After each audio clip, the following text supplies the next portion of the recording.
สบายดีมื้อนี้มาพบกับพระซีโอบุญมีประเสริฐเส้นเก่าเส้นเคยเนาะพระซีโอสิพามาตูมาส้มตามเส้นทางเนาะบรรยากาศตามเส้นทางอยู่ที่บ้านห้างเหียงเมืองคงสรนแขงสารวัตรเนาะอยู่ที่บ้านห้างเหียงเมืองคงสรนแขงสารวัตรไล่เอาภาพบรรยากาศตามเส้นทางมาให้ดูให้ชมให้FCดาวไทยต่างประเทศเขาดูเข้าชมเส้นทางบ้านห้างแห่งเมืองคงสรนแขงสารวัตรเนาะบ้านเนาะขอกหน้าเนาะบ้านเป็นบ้านชนบทเนาะเป็นบ้านชนบท เป็นบ้านชนบท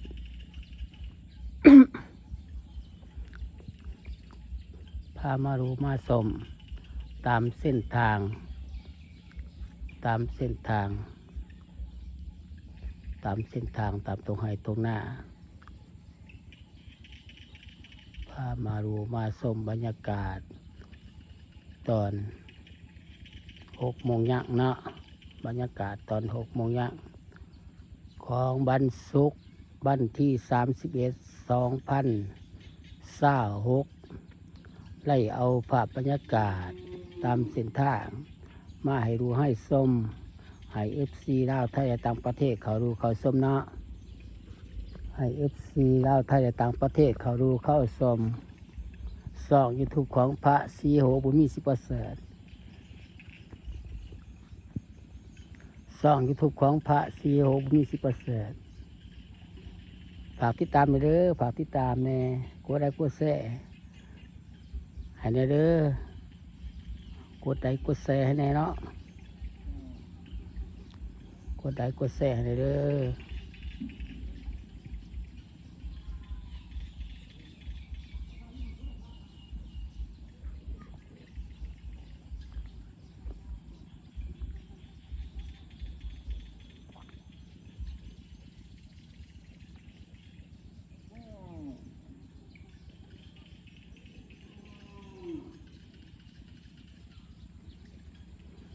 พามาดูมาส้มเส้นทาง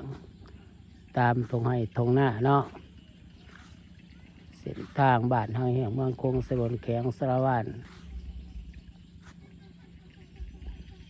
ไล่เอาภาพบรรยากาศมาให้FCลาวไทยและต่างประเทศเขาดูเข้าชมลาวไทยและต่างประเทศเขาดูเข้าชมช่อง YouTube ของพระศรีโหบุญมีสิประเสริฐให้ในเด้อกดไลค์กดแชร์ให้เนาะกดติดตามให้ในเนาะเป็นกำลังใจให้พระศรีโหบุญมีสิประเสริฐให้เด้อไล่เอาบรรยากาศตามเส้นทางตามตรงให้ตรงหน้ามาให้ดูให้ชมดูที่บ้านห้างแห่งเมืองคงสรนแขงสารวัตรดูที่บ้านห้างแห่งเมืองคงสรนแขงสารวัตรเนาะได้เอาภาพบรรยากาศมาให้ดูให้ชมได้เอาภาพบรรยากาศมาให้ดูให้ชมได้เอาภาพบรรยากาศมาให้ดูให้ชม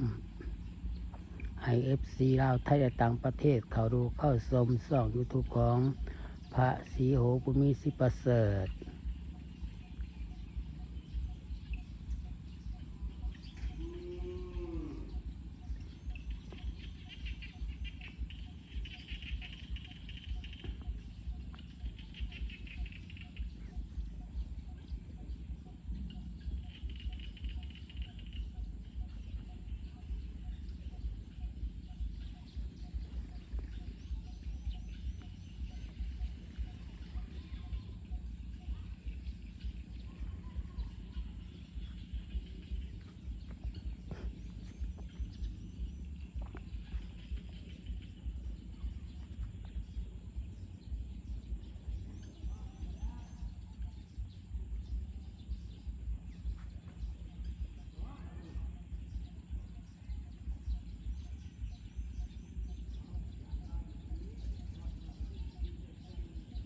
ฝากติดตามช่อง YouTube ของพระศรีโห